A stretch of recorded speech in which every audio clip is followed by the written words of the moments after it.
কোথায় যাচ্ছ তুমি? বাবা আসবে, বাবা তোমার জন্য চিপস আনতে গেছে। ওই যে বাবা আসবে, বাবা ওই বাজারে গেছে যে।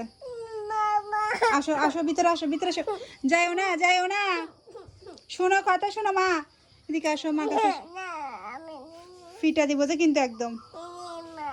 কি নিবা? কোনটা? এটা? এটা কি? এটা নিবা? নাও, যাও ভিতরে যাও, কান্না করিও না। হুম, বাবা তোমার জন্য চিপস নিয়ে আসুক। হুম, আচ্ছা, মশা কামড় দিলে মশাকে একটা পিঠা দিব, কেমন? এটা হচ্ছে তোমার একটা পুতুল ছিল না, ওই যে পুতুলের গড়ায় এই ঝুনঝুনিটা বাঁধানো ছিল।